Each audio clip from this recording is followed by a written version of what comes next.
Good evening, listener, and welcome once again to the Slanted Hallway. Today, we're taking adventure on one of my favorite things, trains. Yes, dear friends, I do love trains. One of the largest and most impressive things mankind has ever achieved.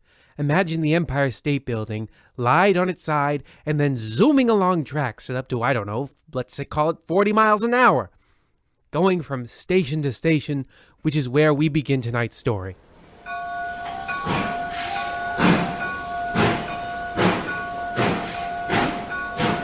Good morning, young man.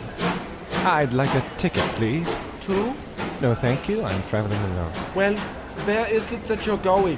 Don't get smart with me now, boy. That's none of your business. Which train would you like, I mean? Oh, I suppose I'll just have one of the dark chocolate Corpe Louvet locomotives, thank you. Why don't you also get me one ticket for Destination Station in Constantinople while you're at it? I need to be there by sundown for my dear granddaughter's first and only quinceanera. Sure thing. I'll also need you to sign a liability waiver. People don't realize, but trains are a mighty dangerous form of transportation. What with all the mechanical issues and the robberies and whatnot. Could I grab your Hancock? I don't have one, but I'm happy to sign. Wait a second. Hot dog! You're famous. That's You're right. Hercules Montague. Hercules McGillicuddy Montague. World-famous detective and undeniably the most popular castrato singer of our time. Wow, yes, I have your whole songbook. On Tuesday Eve, a eunuch knocks and other odes for coops without cogs. Oh, I absolutely adore the If I Adopt an A.A. Long cantata. A favorite of fathers and sons. I'll tell you what, Mr. Montague. We don't actually have any room on any of the trains going where you need to go by the time you want to get there, but just because you're famous and because I'm a real bootlicker, I think I'll make something work. Okay, right here. I can just kick off this orphan and give you his seat on the caboose. Ah, yes. What is he traveling for, anywho? Last-minute kidney transplant. Well, he can do that anywhere. My thoughts exactly. Anyway, you'll be taking the Mystery Express, I should warn you. It'll be a tight squeeze among the cast of very colorful and perhaps suspect characters who will certainly test your mettle to its limits. The overbearing amount of passengers and staff may also mean we run out of complimentary peanut packages fairly early on. A severe lack of peanuts is a tall order, my kind friend. But I'll tough it out. As I always say, a ride without nuts is a ride nevertheless worth taking. Have a pleasant trip. I sure hope it isn't your last. Well, that was oddly foreboding. No, I say that to everyone. Never know who's going to die and when. All right, okay. I don't have time for this. I have a quinceanera to catch and a train to attend. Pardon, excuse me, sorry. Get your feet out of the aisle, you clod. B12. The once seat of an orphan. Oh, but hello? A compatriot? What's all this monkey business about? Oh, hello there, chap. No business at all. These charts are just an outline for my thesis comparing the tastiness of fleas on the backs of various great apes. Professor Gibbon Fitzsimmons, Esquire and primatologist. Pleasure to make your acquaintance, Mr. Hercules Montague. The castrato singer. And world-famous detective also. Why, yes, I've heard of both you and of you. Please, sit down. No, thank you. I prefer to stand. Pardon me. I don't mean to eavesdrop, but being blind overhearing is kind of my thing. Did you say you're Hercules Montague, the famous castrato singer? Yes, but remember, the fact that I'm a detective is far more important to the plot, no matter how little it's mentioned by anyone other than myself. I thought I recognized your voice. After I lost my eyesight in the French countryside in a bake-off with the devil, it was the sweet sound of your higher-than falsetto that kept me company in the darkness of my waking days. Oh, I totally understand you. I actually go completely blind myself whenever I close my eyes. It's a travesty! Many a moon I wish I had eyesight. Perhaps then I would finally know what it feels like to be insecure about my looks, those given and received. But alas, I am riddled with confidence.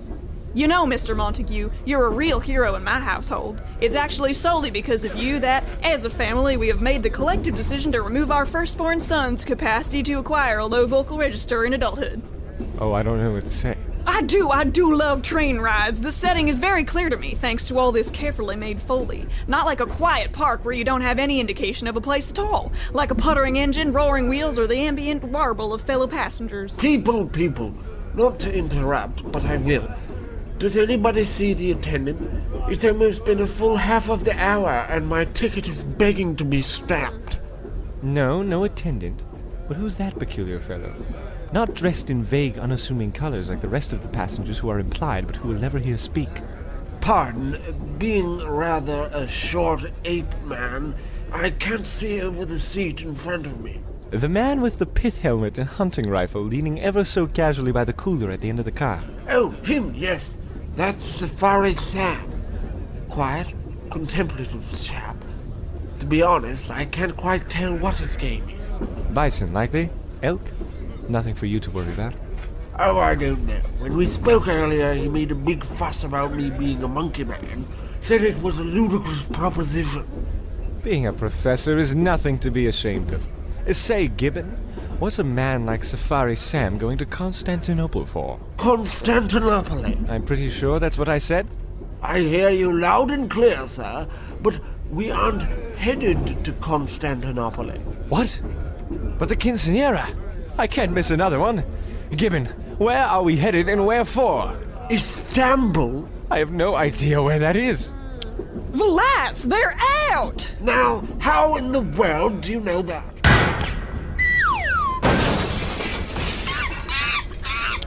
Aghast!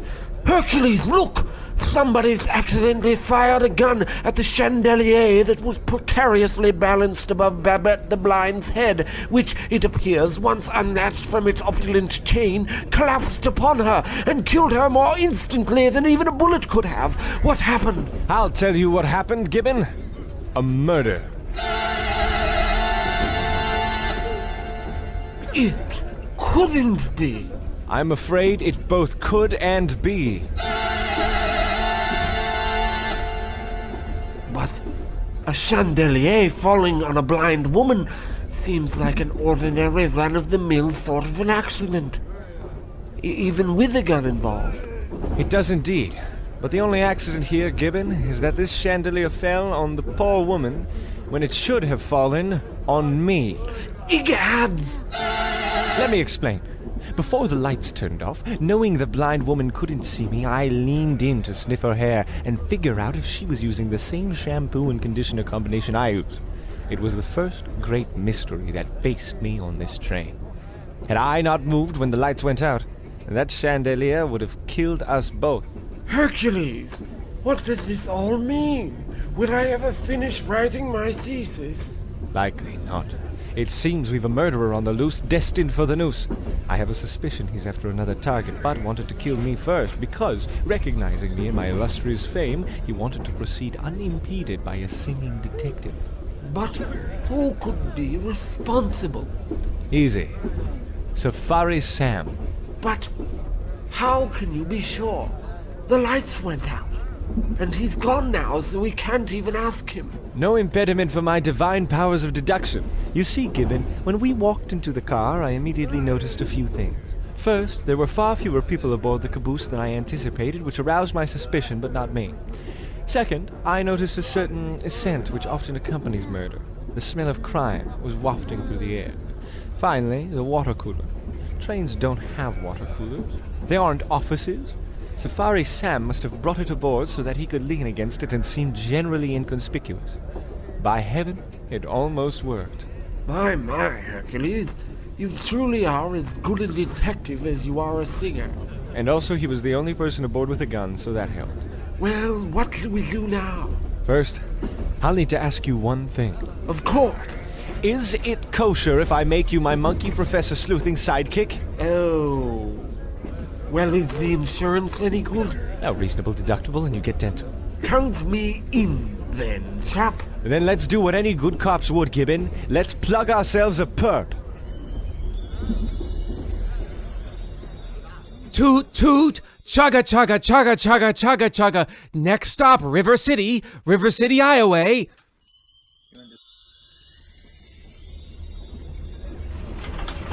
All right, Gibbon, we're going to have to move through these cars and fast. Safari Sam got a solid lead on us. How far do we have to go? If my calculations are correct, there's at least 48 cars left. That translates to? 48 vagones. And in miles? Roughly 5. Damn. Long train. And precarious, so Hercules, watch yourself. Already have. I'm covered head to toe in wrist-attached clocks. And be careful, too. We're about to pass through a series of themed cars that could very well throw us off. Sweet heavens. Brace yourself. The Italian ristorante car.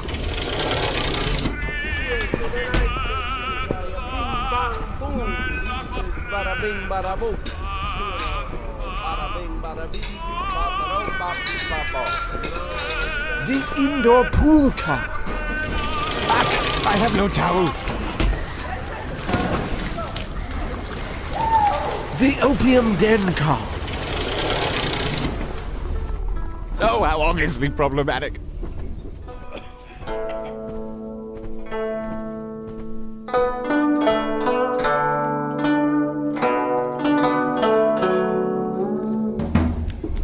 Gibbon.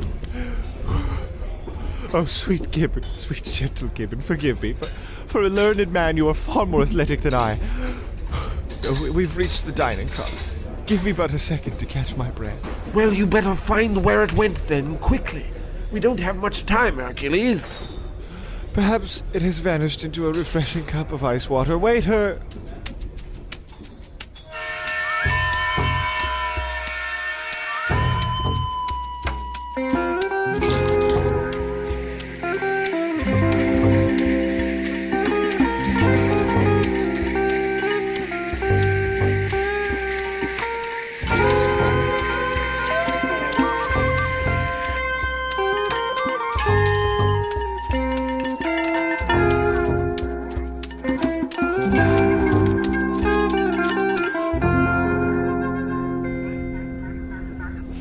Hello, what do we have here? But nothing yet, and you're not a waiter. The name's Yvette Bovary, you must be? Horribly parched, and Hercules Montague. Oh, I know exactly who you are.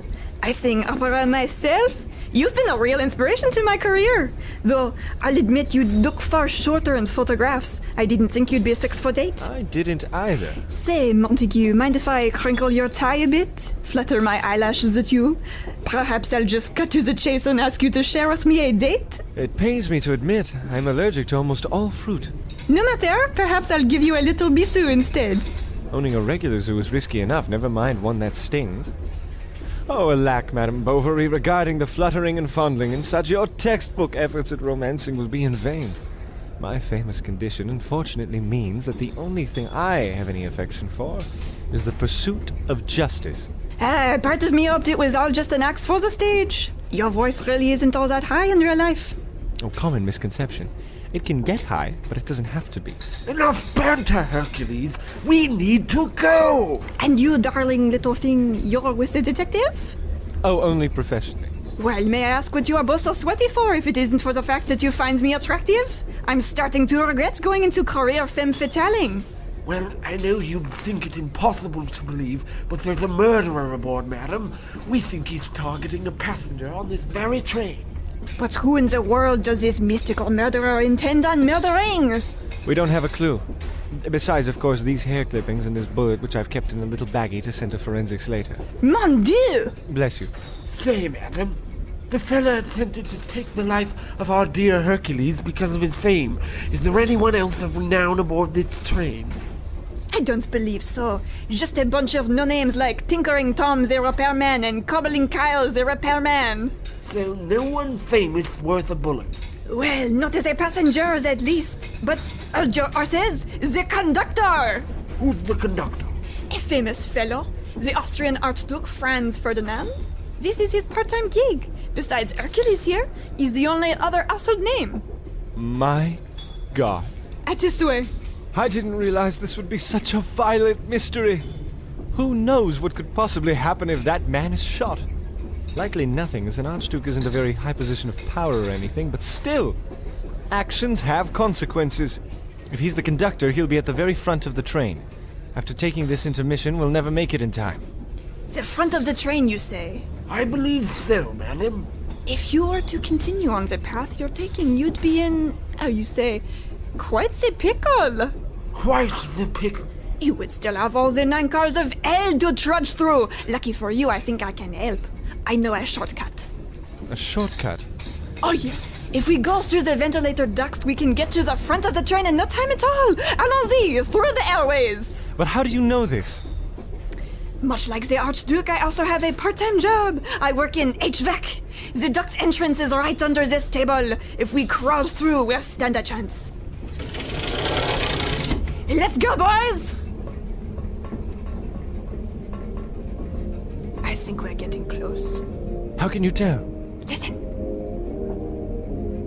Well, it's no wonder we can hear him. Not a scrap of insulation in here. Voila! The front car! Wow! What a massive steel room! I'm assuming through that door is the Archduke and orchestra. The final barrier. Gibbon, to the conductor's quarters. Exactement!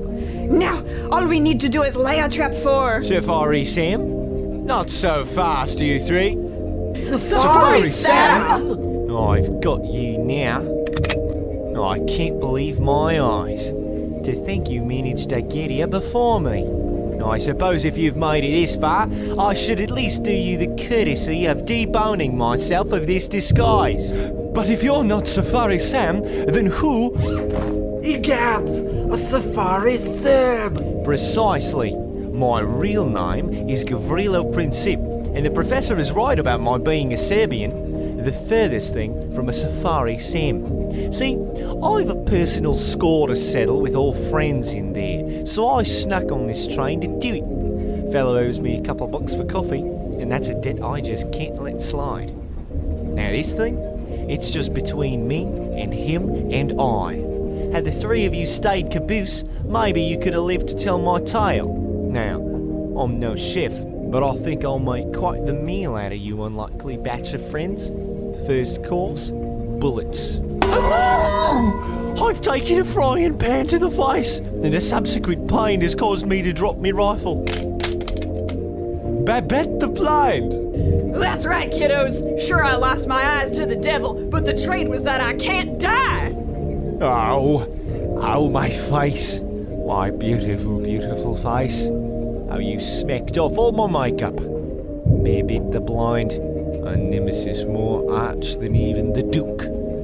Shame you couldn't have known that I always carry a secret weapon in my big Savannah crossing boot for an occasion such as this, where I'm bested in the first round by a person or elephant. Prepare to consume the clandestine wrath of this pistol woman. I'm not hungry.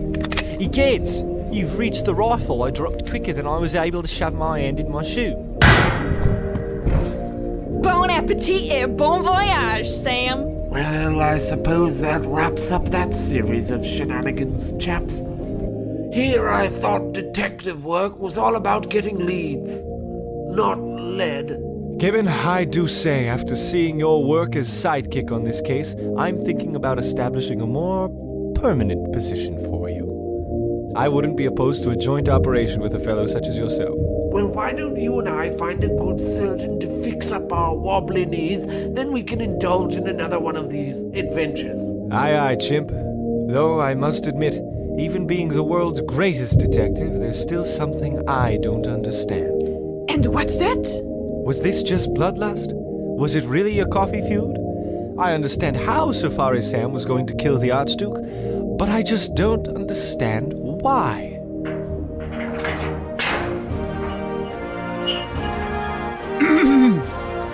Maybe I can help explain. Archduke and conductor Franz Ferdinand. In the flesh. Right you are. I should thank you all, first and foremost. If it hadn't been for the lot of you, Safari Sam would have certainly burst through into the engine car, and after taking out my cello players and besting the whole of the brass section in hand-to-hand combat, he would have taken not only my prized foreign currency collection, but also my life. You're right when you say Sam wasn't merely seeking revenge for a coffee dispute, though I can't deny there was one. We used to eat breakfast at a small-town Hungarian cafe, and Sam once paid for my coffee when I couldn't. I never paid him back. If such a transgression doesn't deserve as punishment as cold as death, then I don't know what does. However, had I been killed here on this train, it would not only been an unfortunate day for myself, but my demise would have also catalyzed a series of events that would eventually start World War I, the Great War. How? Well, were the history books to be written differently, maybe we'd know the specifics. But as long as I am here, and the idea of a united Austria-Hungary survives, and, I don't go on any train car rides of, a newly occupied territory that we, sort of annexed without asking anybody if it would be okay. World War I will have to happen another day, and those dastardly historians have to find something else to write about. Dear God, the implications of this matter were truly beyond even my comprehension. The only thing that should be beyond your comprehension, my dear Hercules Montague, is why we're still heading in the way of Istanbul. Let me shift this train into first gear and start us towards Constantinople. We've got a quinceañera to catch.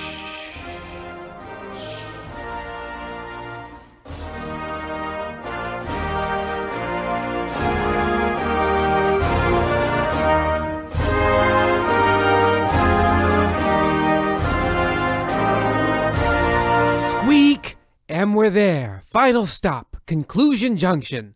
Join us next week for something completely not related to trains. Whatever that could be. Good night.